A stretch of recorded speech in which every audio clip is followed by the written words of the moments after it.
रहे हैं। ठीक है, अच्छा मैं आपसे एक क्वेश्चन पुट करती हूँ बेटा, परिवार क्या होता है भाई? परिवार किसे कहते हैं? क्या बता सकते हैं कोई बच्चा? बता सकते हैं परिवार किसे कहते हैं? हाँ जी सर वो कह रहे हैं वो फॉर्म जिसमें सब परिवार, परिवार से कहते हैं जिसमें हम सब मिलकर रहते हैं। कौन कौन मिलकर रहते हैं?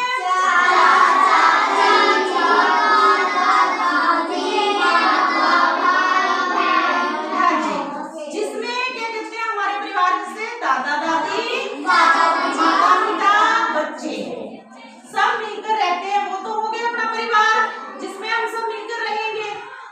लेकिन एक ये भी है कि परिवार कहते किसे हैं? फिर से बताओ मेरे को। सब मिलकर रहते हैं तो उसे क्या कहेंगे हम?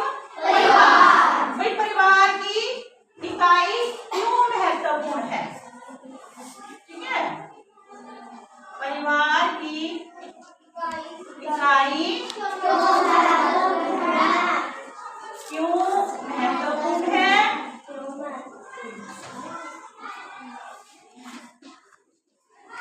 दूसरा क्या है इसमें? समुदाय। भाई समुदाय क्या है और इसकी क्या भूमिका है?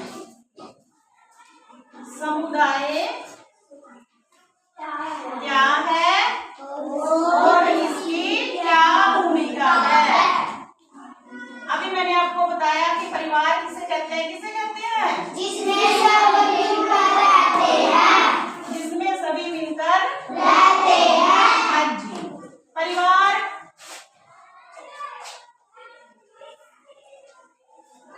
जिसमें सभी मिलकर रहते हैं। मिलकर रहते हैं। कौन कौन रहते हैं? जिसमें दादा दादी हाँ, सभी परिवार के सभी सदस्य हैं। परिवार के सभी सदस्य रहते हैं। कौन कौन होते हैं सभी सदस्य? माता पिता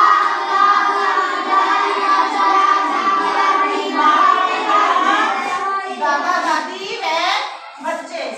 दादा दादी व बच्चे व चाचा चाची, है ना? चाचा चाची।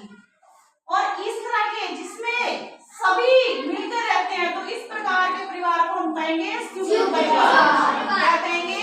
संयुक्त परिवार। इस प्रकार के परिवार को हम संयुक्त परिवार कहते हैं। हाँ जी, इसको हम संयुक्त परिवार कहेंगे। ठीक है, संयुक्त परिवार कहेंगे।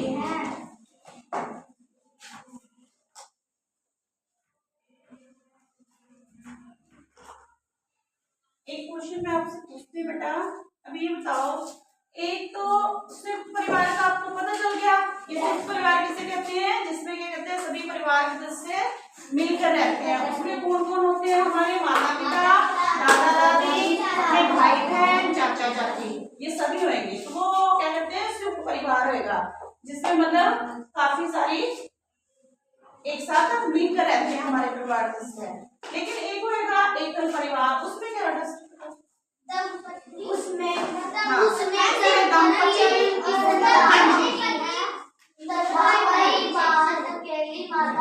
हाँ ठीक है, आप जिसके बोल रहे हो वेरी गुड, आप समझ रहे बात को। हाँ, एकल परिवार में क्या होता है? उसमें माता पिता और उसके बच्चे होते हैं। यानी परिवार में जो है दो प्रकार के होते हैं, एक होता है एकल परिवार और एक होता है संयुक्त परिवार। संयुक्त परिवार के बारे में जैसे मैंने अभी आपको बताया। और एकल परिवार क्या होगा? जिसमें दंपति और उसके बच्चे होंगे, वो क्या कहते हैं? एकल परिवार होता है। अच्छा अब आप बताओ, आपके परिवार में, ईशान आप खड़े हो, आपका एकल परिवार है या संयुक्त परिवार है? एकल परिवार है। कौन कौन है आपकी फैमिली में? हाँ जी, तो तो ये क्या है, एकल परिवार हो गया भाई, जिसमें क्या कहते हैं माता पिता और उसके बच्चे रहेंगे, वो क्या कहते हैं एकल परिवार होता है। और बताओ बस संयुक्त परिवार किस बच्चे का, हाथ ऊपर करो, जो संयुक्त परिवार में रहते हैं। बड़ी रोशनी, तुम बताओ कौन कौन है तुम्हारे परिवार में। मेरी बहन, मैं, मेरे दूसरी बहन, मेरे भाई, मेरे दादा दादी, मेरे माता पिता और चाचा चाची। चाचा चाची सभी आप इकट्ठे रहते हो, तो ये क्या हुआ, संयुक्त परिवार हुआ। तो आपके सामने आ गए ना उदाहरण से, वे जो माता पिता है और जो बच्चे हैं वो तो एकल परिवार में आ गए, और जो संयुक्त परिवार में आएंगे उसमें दादा दादी और चाचा चाची ये सब आएंगे। ठीक है, तो ये हो गया हमारा। और आगे है, तो आपने इसमें क्या करना है, क्वेश्चन आपके लिए जो आपने घर से करना है, इसमें आपने अपने आसपास भाई किस प्रकार के परिवार देखे, आपने घर जाना है, अपने आस पड़ोस में देखना है वे किस किस प्रकार के परिवार है, वे संयुक्त परिवार है या एकल परिवार है। और दूसरा क्या करना है आपने कि किस प्रकार के परिवारों की संख्या अधिक है, आपके विचार से ऐसा क्यों है भाई। अब जैसे मैंने आपको बताया भी एकल परिवार जिसमें माता पिता और उसके बच्चे हैं, ठीक है, और संयुक्त परिवार है जिसमें दादा दादी, माता पिता, बच्चे और क्या कहते हैं चाचा चाची सब साथ है। तो भाई ऐसा क्यों है भाई, एकल परिवार ज्यादा है या संयुक्त परिवार ज्यादा है। तो आपने ये देखना है अपने आसपास में भाई जो संयुक्त परिवार है वो ज्यादा है या एकल परिवार है वो ज्यादा है। भाई जो संयुक्त परिवार है वो क्यों है ज्यादा, और जो एकल परिवार है वो क्यों है ज्यादा। आपने ये चीज नोट करनी है भाई, यूं नहीं भाई ऐसे ही जवाब देना है भाई, आपने देखना है अपने आसपास में, देखना एक दो घरों में भाई क्या है, भाई क्या कारण है भाई संयुक्त परिवार ज्यादा है या एकल परिवार ज्यादा है। ठीक है, नेक्स्ट है आपका क्वेश्चन। और जब आप वो जानकारी एकत्रित करके आओगे संयुक्त परिवार और एकल परिवार की, कि आपके आस पड़ोस में एकल परिवार ज्यादा है या संयुक्त परिवार ज्यादा है, तो आपने अगर अपने आपस में जो आप जानकारी इकट्ठी करोगे उनको आपने कलेक्ट करना है उस जानकारी को, और फिर आपस में आपने एक दूसरे के साथ अपने विचार दिखाने हैं और मिलान करना है भी तुम्हारे विचार किस तरह से अलग है और उनके किस तरह से अलग है। भी आपके आस पड़ोस में ज्यादा एकल परिवार है, क्या कारण है, और आपके क्या कहते हैं पड़ोस में एकल परिवार ज्यादा है, क्या कारण है। यानी दोनों परिवारों की आपने जो है अच्छे से स्टडी करके आनी है, भी पता करके आना है। ठीक है, तो ये आप जानकारी कलेक्ट करोगे। डन। तो नेक्स्ट आगे जो है आपने अपने एक वो बनानी है तालिका, जिसमें आपने पहले क्या करते हैं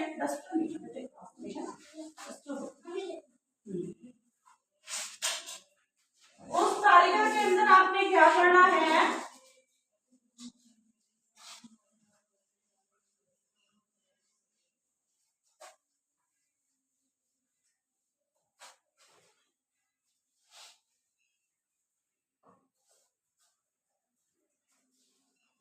आपने अंग्रेजी भाषा में अपना ध्यान दो, बुक में अंग्रेजी भाषा में पारिवारिक संबंधों का वर्णन करने के लिए बहुत अधिक शब्द नहीं है।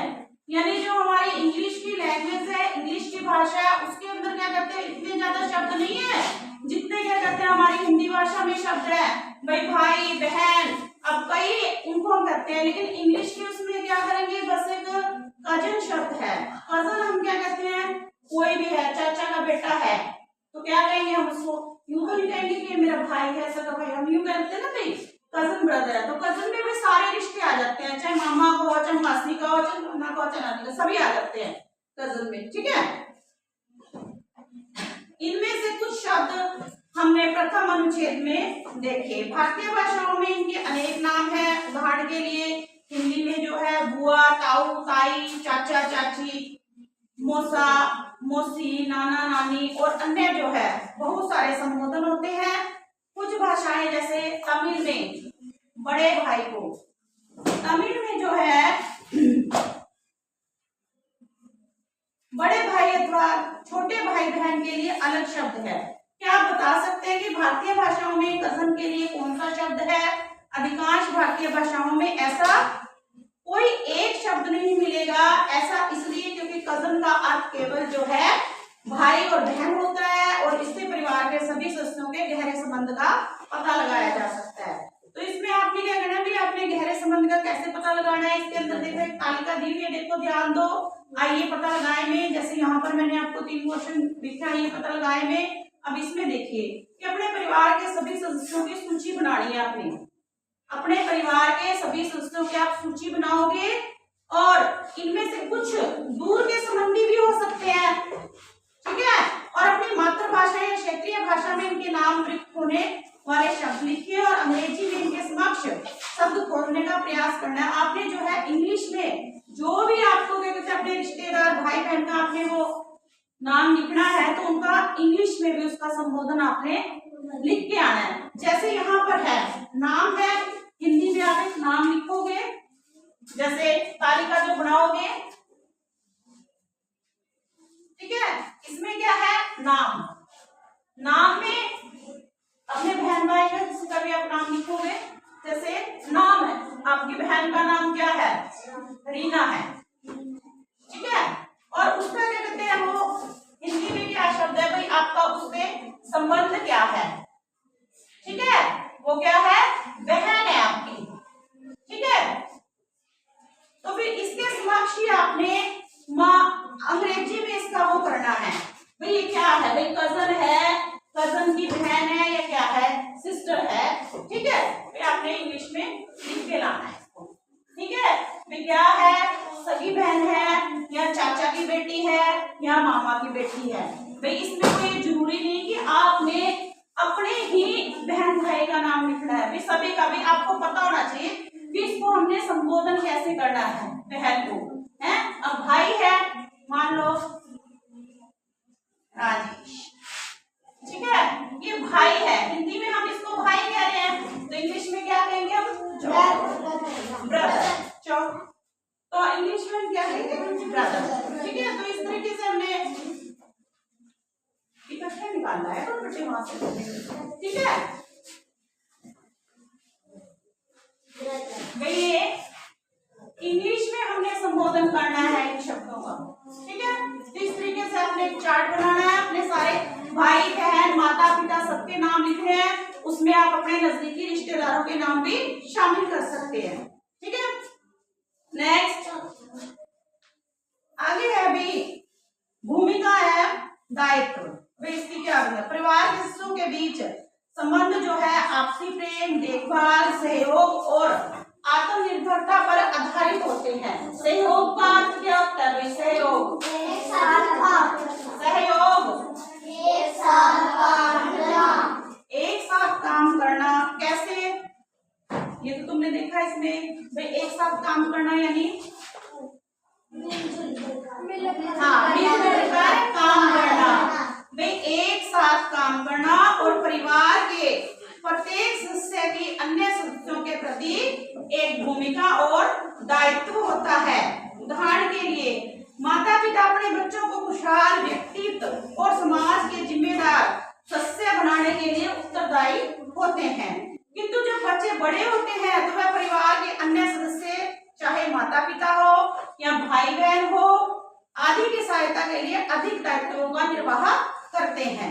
दैनिक अभ्यास के बच्चे पारिवारिक जीवन में भागीदारी करना सीखते हैं। अनेक घरों में बच्चे जो है परिवार द्वारा कई पीढ़ियों में अपनाई गई परंपराओं तथा प्रथाओं को भी सीखते हैं। तो इसमें क्या है, सहयोग की भावना का मतलब होता है कि परिवार में जो सदस्य हैं बेटा, हम सब मिलजुल कर रहते हैं। जैसे हम माता पिता हैं, बच्चे हैं, और तुम्हारे आगे दादा दादी भी है पीढ़ियों में। अब जैसे हम मिलजुल कर काम नहीं करेंगे, अब हम ही हैं, बच्चे जो है बराबर के सहयोग करने के लिए होते हैं। जैसे हम एक दूसरे को सहयोग करते हैं बड़े, तो वैसे ही कहते हैं बच्चे भी एक दूसरे को सहयोग करेंगे, क्योंकि बच्चे जो है देखते हैं अपने परिवार की तरफ, जो पीढ़ी दर पीढ़ी काम चलते हैं, तो बच्चे भी उनको देखकर करते हैं।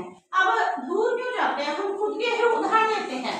अब हम हैं, आपस में यदि हम अच्छे से बातचीत करेंगे, एक दूसरे की रिस्पेक्ट करेंगे, तो बच्चे भी क्या है हमारी तरफ देखकर, वो भी हमारे बच्चे भी हमसे ही सीखेंगे और एक दूसरे की रिस्पेक्ट करेंगे और सेंसेबल हमारे से बात करेंगे।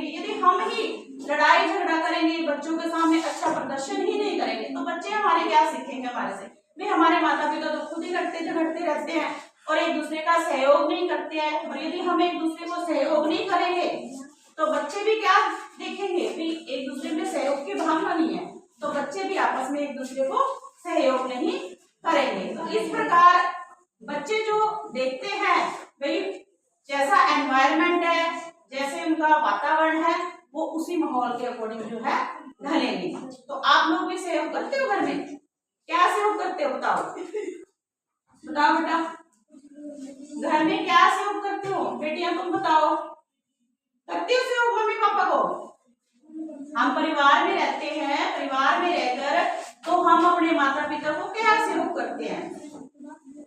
और आपके दादा दादी सहयोग करते हैं? कुछ मतलब उनकी हेल्प करते हैं? आपके माता पिता की दादा दादी कैसे हेल्प करते हैं? हाँ जी बताओ। मम्मी के साथ बर्तन धुलवा देती है, मम्मी को चलवा देती है। Very good, sit down. तो देखो ये होती है सहयोग की भावना। भाई हम जो है एक दूसरे के साथ मिलजुल कर परिवार में रह रहे हैं तो एक दूसरे के साथ मिलजुल कर काम भी कर रहे हैं कि नहीं? तो वो होती है सहयोग की भावना। अब आपकी दादी ने आपकी मम्मी की हेल्प की तो आपने उसको देखा कि जो है एक दूसरे की हम हेल्प कर रहे हैं, तो अब आप उससे क्या सीखोगे? तो आप भी हेल्प करोगे, सहयोग करोगे अपनी मम्मी को, है ना? तो ये होती है बेटा सहयोग की भावना, परिवार में रहकर एक दूसरे के साथ मिलजुल कर काम करना। परिवार का मतलब ये नहीं होता भाई एक व्यक्ति है, भाई माता पिता है, वही कमाएंगे और वही करेंगे, ऐसा नहीं होता। भाई सबको मिलजुल कर जब हम सहयोग करेंगे ना तो ही हम जो है एक अच्छा परिवार बना पाएंगे और एक अच्छा परिवार जो है हमारा कहलाएगा और उसमें सहयोग होगा, मिलजुल कर काम करेंगे तो वही जो है सहयोग की भावना कहलाएगी। ठीक है, तो आगे लड़कियां भी, तुम भी सहयोग करती हो नहीं अपनी मम्मी को? करती हो? क्या करती हो?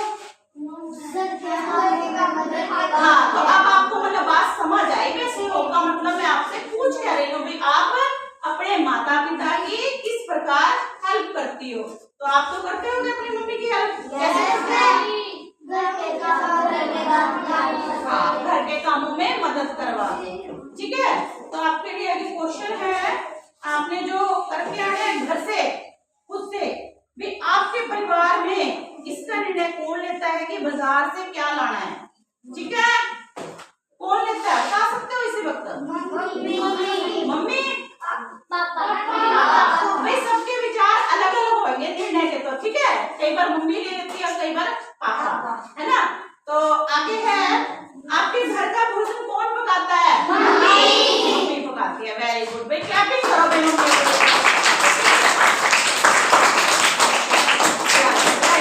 क्योंकि सबसे बड़ी बात होती है परिवार का खाना खिलाना और बनाना, और ये सबसे बेस्ट काम कौन कर सकती है? वो मम्मी ही कर सकती है। ठीक है, ओके। आगे है, आपके परिवार में सबसे अधिक आयु किसकी है? हाँ, देखो आपको पता होना चाहिए ना भाई अपने परिवार में, है ना, इन क्वेश्चनों का। नेक्स्ट है, आपके घर में फर्श की सफाई कौन करता है? मम्मी। वेरी गुड भाई। आपके घर में बर्तन को कौन साफ करते हैं? Very good. आपके गृह कार्य में आपकी सहायता कौन करता है? बहन और मम्मी भी करते हैं, है ना, सब मिलजुल के, है ना? तो क्लैपिंग